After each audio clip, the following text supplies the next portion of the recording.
सबसे पहला नियम एकादशी व्रत का सबसे पहला नियम है कि आप जिस दिन व्रत करो उसके एक दिन पहले भक्ति का संचार इस हृदय में कर लो। भक्ति का संचार इस हृदय में कर लीजिए। जिस दिन आप व्रत करो, जैसे एकादशी का व्रत कर रहे हो तो दशमी के दिन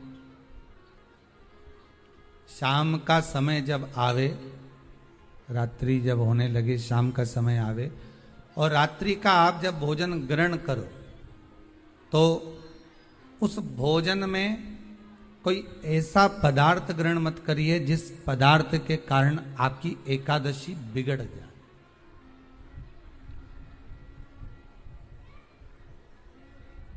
कोई बेकार भोजन हमें ग्रहण नहीं करना, श्रेष्ठ भोजन ग्रहण करिए दशमी के। और एकादशी का दूसरा नियम बहुत ध्यान से सुनिएगा। जिस दिन आपकी एकादशी का व्रत हो उस दिन प्रयास करिएगा कि अपने हाथ से किसी भी वृक्ष की कोई पत्ती टूटे ना। अपने हाथ से किसी भी वृक्ष की, पौधे की, किसी भी वृक्ष की पत्ती अपने हाथ से ना टूटे। बहुत ध्यान दीजिएगा महाराज। एकादशी का ये दूसरा नियम है कि अपने हाथ से किसी पौधे की, किसी वृक्ष की, किसी डाली की कोई पत्ती टूटे ना, कोई पत्ती ना टूटे, इसका प्रयास करिए।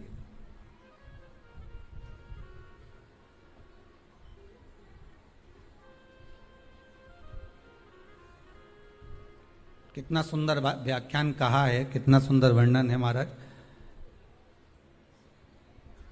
कि मात्र एकादशी का व्रत कर लेने पर, मात्र एकादशी का व्रत कर लेने पर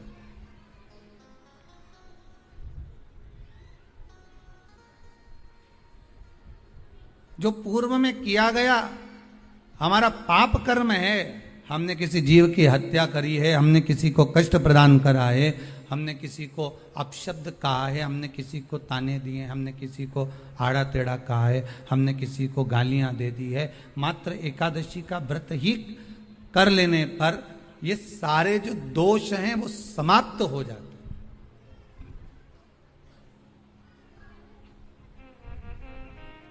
सारे दोष हमारे समाप्ति पर आ जाते हैं।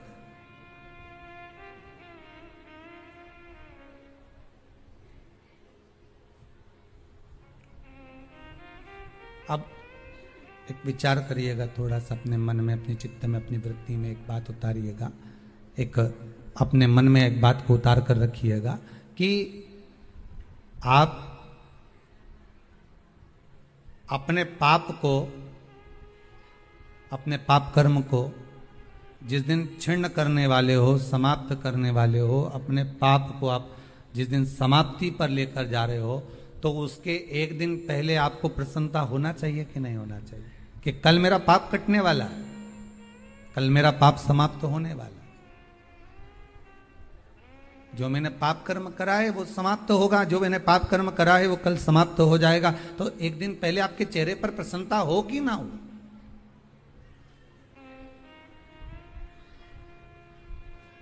और चेहरे पर वो प्रसन्नता आपके आना चाहिए कि कल मेरा एकादशी का व्रत है, आज दशमी है, कल एकादशी का व्रत है, तो कल मेरी जब एकादशी का व्रत रहेगा तो मेरा ना जाने कितना कितना पाप, कितना असत्य, कितना झूठ, कितना प्रपंच वो समाप्त हो जाएगा। इसमें मुझे प्रसन्नता हो, इसमें मुझे आनंदता हो।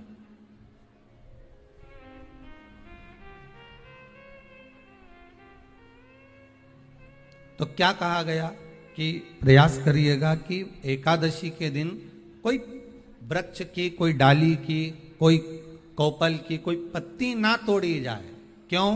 तो कहा अगर उस पत्ती को हम तोड़ देते हैं, वृक्ष की पत्ती को या क्यारे में लगी हुई कोई डाली की पत्ती को हम तोड़ देते हैं तो एकादशी का पुण्य फल प्राप्त नहीं होता, एकादशी का कोई फल हमारे खाते में नहीं जाता, पुण्य फल प्राप्त। अब फिर भले तुम चाहे तुमने मोरदन खाया हो, चाहे तुमने फिर चिप्स खाई हो, चाहे तुमने फिर व्रत का कितना ही सामान खा गए हो और तुमने सोचा कि आज मेरी एकादशी है, तो फिर उसका कोई फल प्राप्त नहीं है, उसका कोई सुख प्राप्त नहीं है आपको, फिर उसका कोई आनंद प्राप्त नहीं है आपको, फिर उसमें कोई आनंद की अनुभूति आपको नहीं मिल रही है।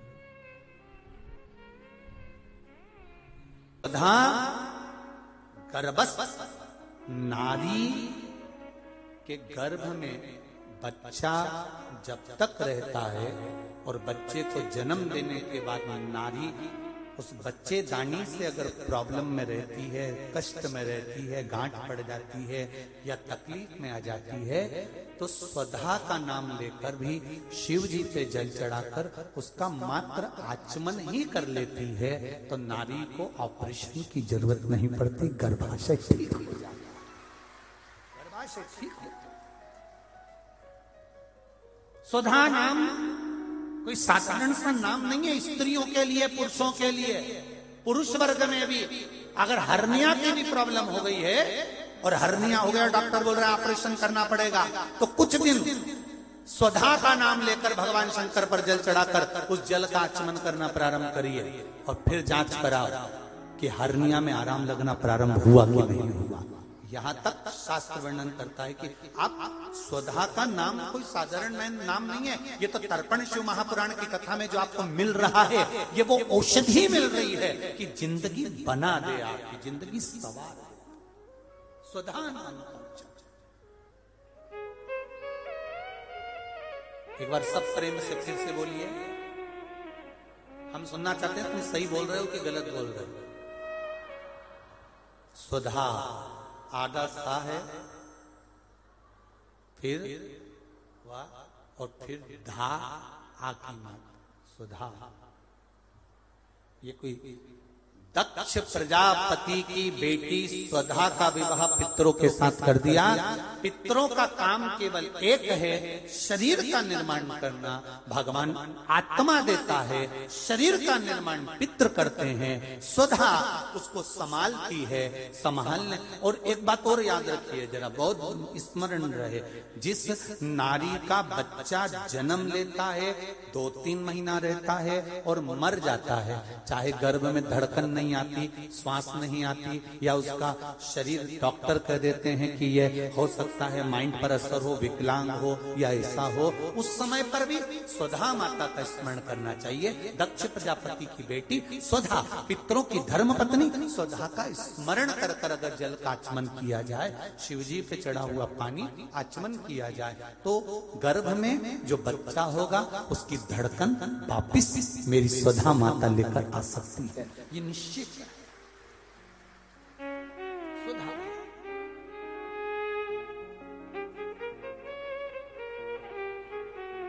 स्वधा का विवाह कर दिया पितरों के साथ। स्वधा ने तप कर बहुत तप किया, बहुत। हिंदू धर्म की रीति है, जिस पात्र को हम जल चढ़ाने लेकर जाते हैं उस पात्र में भगवान के चरणों का जल लाते हैं, खाली पात्र नहीं लाते। क्या लाते हैं? भगवान के चरणों का जल। उस चरणोदक को लेकर आए, घर में रखा, सबने अपने नैनों में लगाया, हृदय में लगाया, चित्तवृत्ति में लगाया। खाली पात्र हम लेकर वापस नहीं आ रहे हैं। शिव मंदिर में जब जब जाओ, जल चढ़ाने के लिए जाओ, पात्र तुमने शंकर जी को पूरा पानी चढ़ा भी दिया, तो शंकर के चरणारविंद का थोड़ा सा जल पात्र में डाल के भले 2 बूंद लाओ, 4 बूंद लाओ, इतना सा लाओ, पर लाओ और उसको पूरे परिवार के नेत्रों में जब लेकर आए हो चरणों तक तो लगा। खाली पात्र नहीं लेकर आना। खाली पात्र लाने में ध्यान दीजिए, जब आप पूरा जल समर्पित कर देते हैं, जल समर्पित भी पूरा करना है, भगवान को चढ़ा रहे हो तो पूरा समर्पण होना चाहिए, पूर्ण समर्पण। इसलिए शंकर भगवान को अधूरा समर्पण नहीं, इसलिए श्रीफल भी पूर्ण चढ़ता है। शंकर जी के मंदिर में श्रीफल नहीं फूटता, पूर्ण श्रीफल। बेलपत्री भी पूरी, चावल का दाना भी चढ़ेगा तो आखा, फल भी चढ़ेगा तो आखा, फूल भी चढ़ेगा तो आखा। भगवान को कोई चीज खंडित नहीं चढ़ती, शिव जी को। जल भी चढ़ेगा तो पूर्ण। जिस जल को चढ़ाने के लिए लेकर गए उसको बचा कर नहीं लाना है शिव मंदिर में से, संपूर्ण। आदत रहती है। और आपने भी गलती करी होगी, गए होगे, चढ़ाकर भी आए होगे, पूरा पानी भी उंडेल कर आए होगे, चढ़ा भी दिया, छोड़ भी आए, पर लेकर नहीं आए हो। कई लोग गलती कर जाते हैं और फिर बाद में कहते हैं हम तो इतने साल से पूजन कर रहे हैं, भगवान हमारी सुन ही नहीं दिया। तो भगवान के मैं तो तैयार बैठा, पर तू नवा के चली जाए, लेके तो कहीं जाए। तो भगवान थोड़ी ना कहेगा कि तू मेरे पास में आए तो मेरे चरण की रज लेकर जा। भगवान थोड़ी ना कहेगा कि मेरे पास में आकर तू ये लेकर जा। भगवान तो कहेगा मेरे पास में आया है, मांगना कुछ मत, बस मुझे जो स्नान कराया है मेरा चरणोदक लेकर जा, छीट दे पूरे घर में, संपदा भरना मेरा काम। चरण की रज पहुंच गई, वहां संपदा स्वतः पहुंचती, मैं वहां पहुंच जाता हूं। तो चरणों तक ले जा। पर लोग ले जाते हैं, पूजन करते, कलश भी उंडेलते, जल भी चढ़ाते, पर आते समय खाली लेकर आ जाते। भगवान को इतना बुरा लगता, मेरे दरवाजे से खाली जाए, मुझे कितना बुरा लगेगा। जो आए वो भर कर जाए, भले 2 बूंद लेकर आओ, पर उसमें चरणों तक थोड़ा सा लेकर अवश्य। बेटे को खूब पढ़ाओ, मना नहीं है। बेटे को लायक बनाओ, मना नहीं है। पर बेटे को इतना लायक मत बना देना कि वो अपने मां बाप को ही नालायक समझने लगे।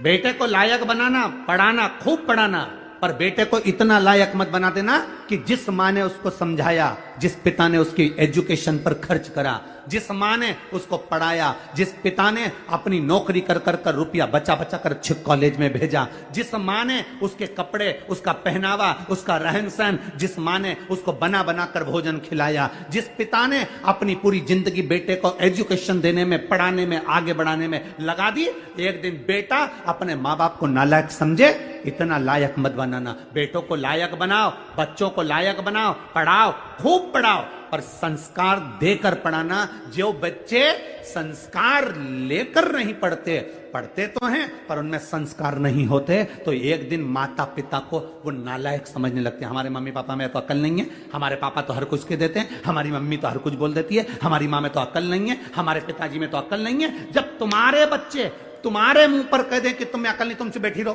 तुम में अकल नहीं, तुम चुप रहो, जब तुम्हारे घर के बच्चे बोलने लगे ये शब्द, समझ लेना कि तुमने बेटों को लायक तो बनाया पर संस्कार देकर लायक नहीं बनाया, इसलिए वो तुम्हें नालायक समझ रहे हैं।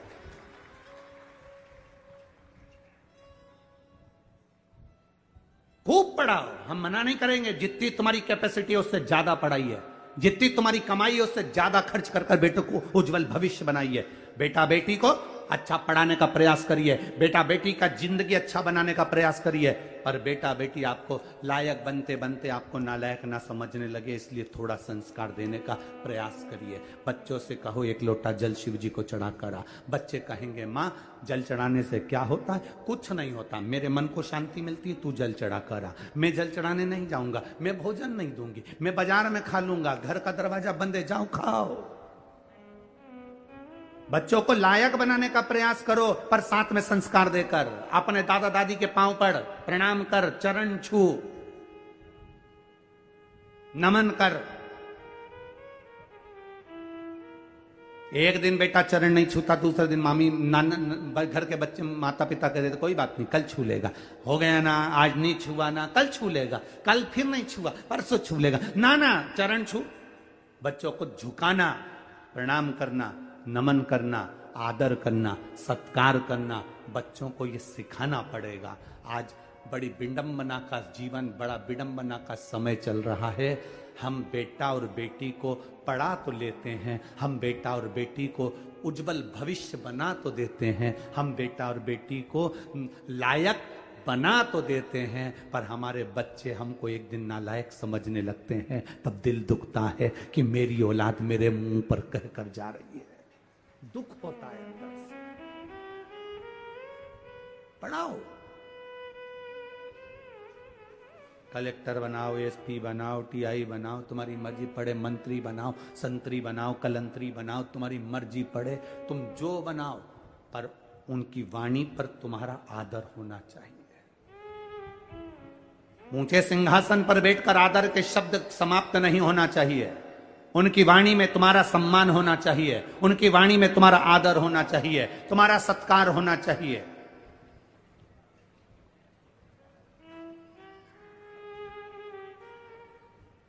अरे बेटा एडीलैंड में, बेटी है न्यूयॉर्क। कई माता पिता रायपुर में हमसे कहते हैं, हमने पूछा क्यों साहब कहाँ रहते हो?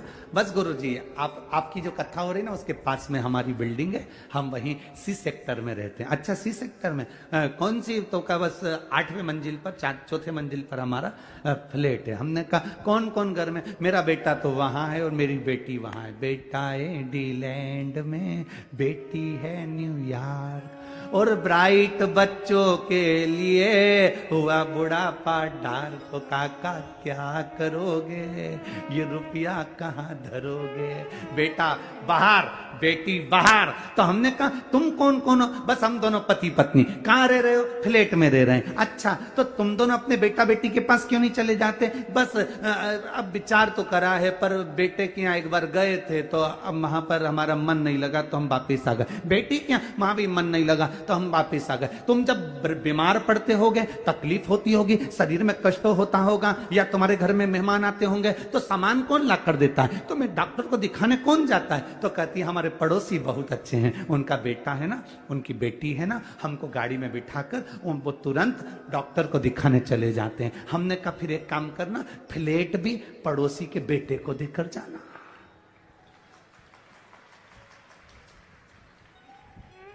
मरने के समय पर बूढ़े माँ बाप को डॉक्टर को दिखाने पड़ोसी के बच्चे जा रहे हैं।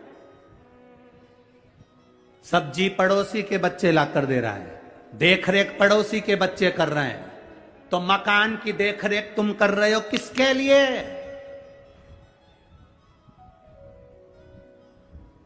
किसके लिए? आसक्ति नहीं जा रही। हमने कहा एक काम करो न, जब पड़ोसी का बच्चा इतना कर रहा है तो एक काम कर दो, उसको थोड़ा बहुत तो अपनी प्रॉपर्टी दे। अरे गुरुजी कैसे देके जाना? डॉक्टर को दिखाया है तो क्या प्रॉपर्टी दिया है? सब्जी ला के दे देता कि प्रॉपर्टी दे रहे? तो तुम्हारे बेटे तुमने बड़े करे थे तुम्हारी सेवा के लिए, वो तुम्हारी सेवा नहीं कर रहे, तो तुम किसके भरोसे? किसके? अखबारों में देखो, अखबारों में जरा पढ़ना, कभी पुराना कई जगह का आपको मिलेगा। बुढ़ा बुढ़ी मर गए, बेटों को सूचना दे दी कि आ जाओ अंतिम संस्कार करने, तो कहते हैं ऑनलाइन करा देना। बाद में जब मर गए, अंतिम संस्कार भी मोहल्ले के लोगों ने कर दिया, तब बेटा बेटी आए, जमीन जायदाद बेच के पैसा लेके चले गए, पर माँ बाप का पिंडदान तक नहीं करा। ये जीवन है मानव का। किसके लिए जी रहे? हम किसके लिए अपनी जिंदगी जी रहे हैं? अरे बेटा एडीलैंड में, बेटी है न्यूयॉर्क। और ब्राइट बच्चों के लिए हुआ बुढ़ापा डाल। ओ काका क्या करोगे? ये रुपया कहाँ धरोगे?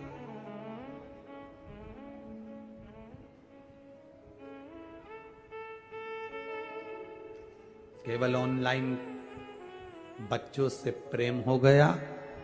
ऑनलाइन प्रेम, बच्चे वहां बैठे हैं, 2 साल में 4 साल में एक बार आते हैं और माता पिता खुश होकर कहते मेरे बच्चे को समय नहीं मिलता, इतना व्यस्त इतना व्यस्त इतना व्यस्त, मेरे बच्चों को समय नहीं मिलता, मेरे बच्चों को तो समय नहीं मिलता। मेरा बेटा तो वहां है, मेरी बेटी तो वहां, मेरा बेटा तो वहां, मेरी बेटी।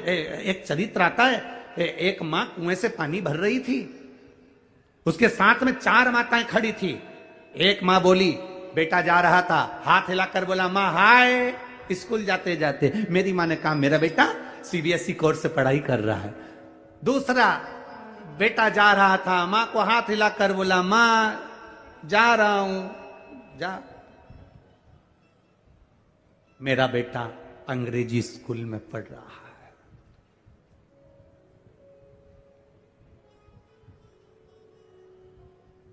एक माँ का बेटा जा रहा था, माँ बाल्टी उठाकर ले जा रही थी। बेटे ने कहा रुक माँ, पहले मैं बाल्टी घर रख कर आता हूं, फिर जाऊंगा। माँ कहती है मेरा बेटा सरकारी स्कूल में पढ़ रहा है। ये मेरा बेटा है जो सरकारी स्कूल में पढ़ रहा है।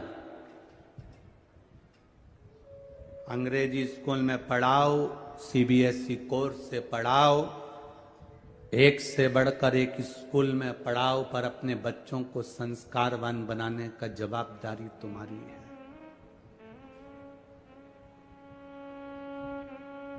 क्या करोगे बाद में?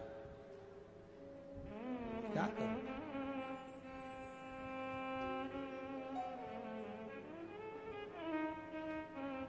अगर स्नेहवश कोई जवाबदारी आपके जीवन में अपने बच्चों पर नहीं छोड़ी है, तो वो बच्चे आपको भी नहीं कुछ प्रभाव दे पाएंगे। दीजिए।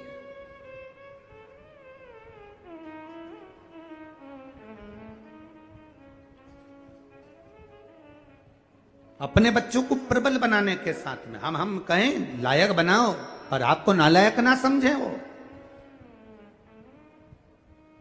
होप पढ़ाओ, बच्चों को एक काम जरूर सिखाओ, जाओ शिव के मंदिर जाओ, थोड़ा बहुत झुकोगे, प्रणाम करोगे, नमन करोगे, मंदिर तक जाओगे, अपने संस्कारों को, अपने धर्म को भूल नहीं पाओगे।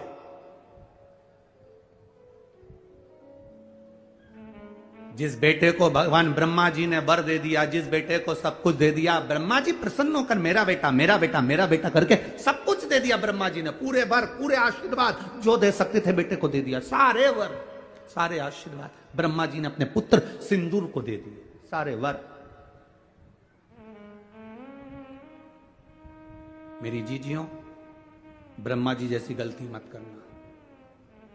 ब्रह्मा जी ने सारे वर, ब्रह्मा जी ने अपने बेटे सिंदूर को दे दिया। तुम वो गलती मत करना कि पूरी चीज अपने घर के बच्चों को दे दो। एक इतनी बड़ी लोहे की पेटी यहां से जाते जाते खरीद लो, उसमें भले कुछ मत रखो, जाते जाते 2-4 पत्थर उठा के ले जाओ, पुरानी साड़ी में लपेट के पेटी में रख दो, बउए आए उसके पहले पेटी पत्थरों से भर लो।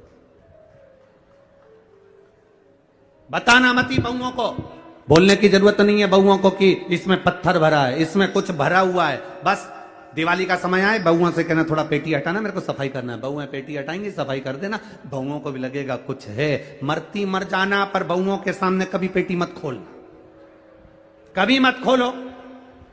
अंतिम समय आए, यम के दूत तुम्हें बंदी बनाने आए, तुम्हें लगने लगे कि मैं मर रही हूं, तो मरते मरते घर की बहू को बुलाकर, एक किसी भी बहू को, बड़ी हो छोटी हो, किसी के हाथ में चाबी दे जाना, बेटा सब बांट लेना हो, अब मैं चली। बहुओं इतनी समझदार हैं, 13 दिन पेटी नहीं खोलेगी, क्योंकि घर में नंदे आई हुई हैं, हिस्सा देना पड़ेगा तो पेटी छुपा देगी। बहुओं ने इतनी जल्दी पेटी को खोलेंगी नहीं, छुपा देंगी। अब बहुओं को मालूम है सास के पास बहुत सामान है, तो 10वां भी अच्छा करेगी, 12वां भी अच्छा करेगी, खूब साड़ी बांटेगी, 12-13 खिलाएगी पिलाएगी, लड्डू गुलाब जामुन इमरता भजिया, सारे ब्राह्मणों का भोजन कराएगी, मेहमान को भी खूब देगी। और सब चले गए और ननन भी चली गई, तब बहुएं पेटी खोलेंगी और उनमें से भाटा निकलेगा और करम फोड़ेंगे। अपने को टेंशन नहीं, अपन तो गए, अपना काम हो गया ना। ब्रह्मा जी जैसी गलती मत कर देना कि पूरे बार एक साथ दे दिया, आयुष्मान भव, चिरंजीवी भन, यशवान भव, ये भी दे दिया वो भी दे दिया। ऐसी गलती मत कर देना। थोड़ा ना थोड़ा अपना बुढ़ापा निकालने के लिए कमर में खोस के रखो। जो कर्जे में डूबे हैं ना, बहुत कर्जा देना है गुरुजी, बहुत तकलीफ में जिंदगी चल रही।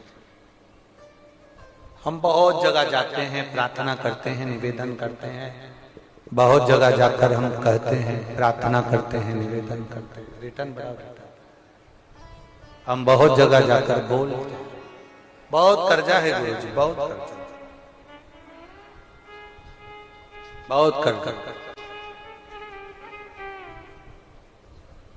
हमने पहले भी कहा, कर्जे का मतलब ही है कर कर के जा, उसी का नाम है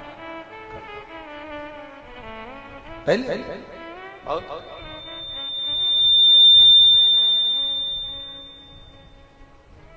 बहुत तकलीफ है।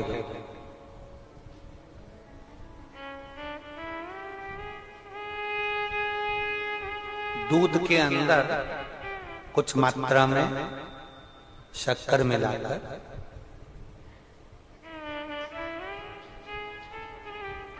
कुछ मात्रा में शक्कर मिलाकर दूध के अंदर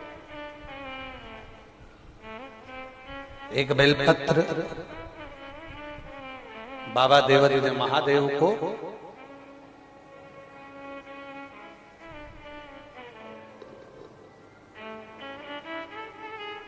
भगवान शिव को जब आप समर्पित करें तो जैसे ये शिवलिंग है और शिवलिंग की जो जलाधारी है, जलाधारी की ओर इस डंडी का मुख, जलाधारी की डंडी की जलाधारी की ओर इस डंडी का मुख, ये से जलाधारी इधर है तो ये डंडी का मुख शिवलिंग पर इधर की ओर। दूध में कुछ मात्रा में मिली हुई शक्कर, कुछ मात्रा। हमेशा एक बात याद रखना कि जब भी सूर्य नारायण भगवान को जल दिया जाता है या शंकर भगवान को कोई जल समर्पित किया जाता है, शिव जी को जल चढ़ाया जाता है, तो जो जल चढ़ाने वाला पात्र होता है जिसमें जल भरा है या दूध भरा है या सामग्री भरी हुई है और आपको अभिषेक करना है, शंकर भगवान से अपने मन की कामना वाला पूजन करना, प्रयास करना। शक्कर डाल दी, कई लोग उसमें दूध में शक्कर को हिला दिए, मिला दिया ना, जल भरा, जल में कुछ आ गया, उंगली डालकर निकाल दिया या कोई पत्ते से या कोई फूल से या कोई सामग्री से निकाल दिया ना। हमने पहले भी कथा में कहा है, वृक्ष से तोड़े हुए फूल, और यहां तक एक कथा में वर्णन किया कि एक फूल ऐसा भी है जो तोड़ा नहीं जाता, जमीन पर गिरा हुआ फूल।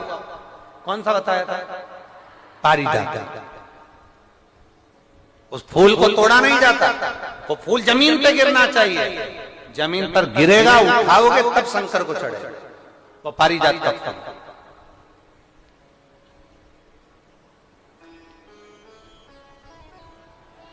वो पारिजात का पुष्प,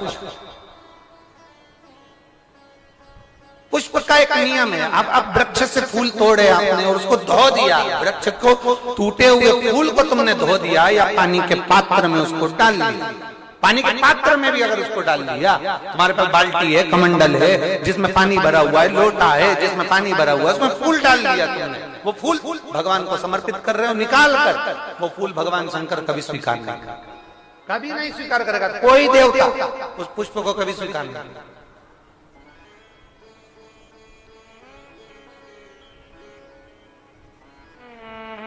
और मैंने तेरे ही बाबा तेरे ही भरोसे, आप विश्वास के साथ उसको भजोगे, उसको विश्वास के साथ रमोगे, वो प्राप्ति होगी। अगर हमने फूल, फिर निवेदन है, दूध चढ़ाने वाले व्यक्ति याद रखना, बहुत कर जाए, चूक ही नहीं रहा। आज शिवरात्रि है, 5 शिवरात्रि को आपको ये कर्म करना, 5 शिवरात्रि, 5 के बाद में फिर अपन बात करेंगे। तुम्हारे नगर में जब कथा हो, तुम्हारे आसपास में कथा हो, तब जरूर आना और पत्र लिख कर देना कि 5 शिवरात्रि का उपाय करा था और फल मिला। 5 शिवरात्रि, बेलपत्री की डंडी का मुख जलाधारी की ओर है, दूध में शक्कर मिलाना, शक्कर मिलाने का मतलब है दूध का पात्र उसमें शक्कर डाल दी, पर हाथ नहीं डाला, चम्मच नहीं डाली, फूल नहीं डाला, उसको हिलाया नहीं गया। यहां तक शास्त्र कहता है शंकर को चढ़ाने वाले जल का जो पात्र होता है, जिसमें जल भरा होता है, जल का जो पात्र होता है, शिव जी को जल चढ़ाने वाला, बहुत अब हम क्या वर्णन करें, बोलेंगे तो आप कहते हो गुरुजी आप तो ना जाने कहां के नियम लेकर आते हो, ना जाने कहां। कई लोगों की आदत होती है कि शिव जी को भी राम झारे से जल चढ़ाना।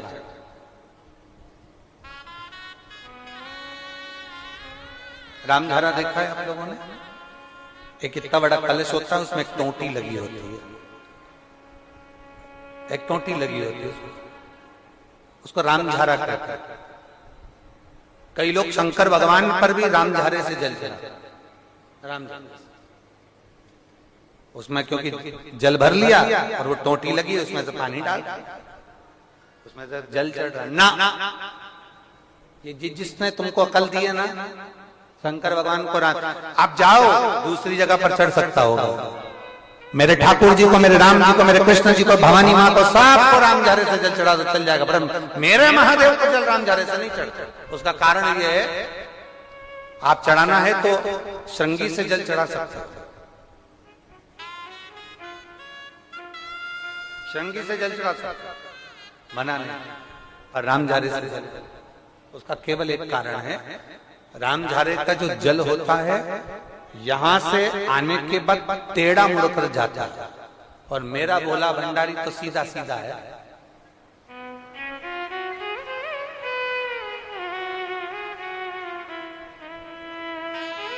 फिर वो भी बहुत घूम फिर के तेरे पास आता है, बहुत घूम फिर, सहजता में भगवान शिव को रिझाने का प्रयास,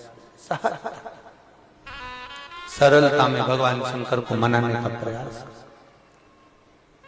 सीधा जल का पात्र लिया, बाबा पर डाल, धीरे धीरे डालो, तुम्हारी मर्जी पड़े जैसा डालो, पर आराम से बाबा को समर्पित करो,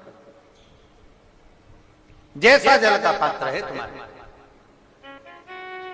अब कोई कहता गुरु जी भगवान शंकर को जल चढ़ाने के लिए चांदी का लोटा चाहिए, तांबे का लोटा चाहिए, स्टील का लोटा चाहिए, पीतल का लोटा चाहिए, कांसे का लोटा चाहिए, मट्टी का लोटा चाहिए, कौन सा लोटा चाहिए? शिव पुराण में ये कुछ भी नहीं लिखा। तुम्हारी श्रद्धा, तुम्हारा विश्वास। अभी इससे पहले वाली कथा में हमने कहा था, कई लोगों ने एक नियम बना लिया कि चांदी की बेलपत्र भगवान को चढ़ा। कहीं लिखा है? अगर किसी पुराण में लिखा हो कि चांदी की बेलपत्र चढ़ाना तो हमको जरूर बताना, सोने की बेलपत्र चढ़ाना तो हमको जरूर बताना कि शिव पुराण में एक जगह पर लिखा है कि चांदी की बेलपत्र चढ़ाओ, सोने की बेलपत्र चढ़ाओ। नहीं, शिव पुराण में लिखा है बेलपत्र समर्पित करो, न चांदी न सोना, मेरे भगवान के दिल में निवास करती है ये बेलपत्र के वृक्ष की बेलपत्र, जो शंकर को प्रिय है, जो शिव की प्रियता है, शंकर की आनंदता है जिस बेलपत्र।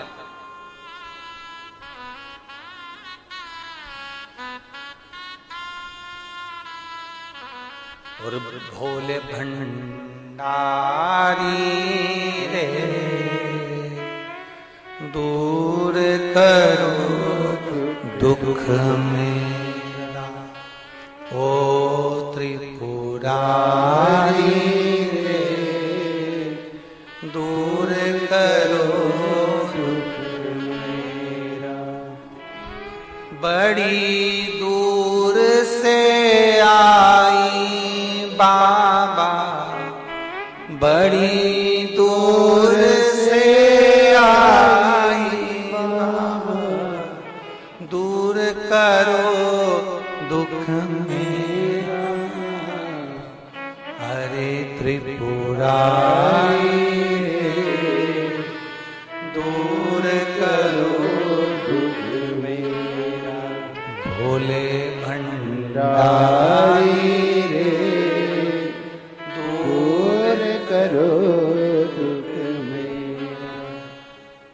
आप समर्पित करिए। बेलपत्र की डंडी का मुख किधर? जलाधारी की ओर।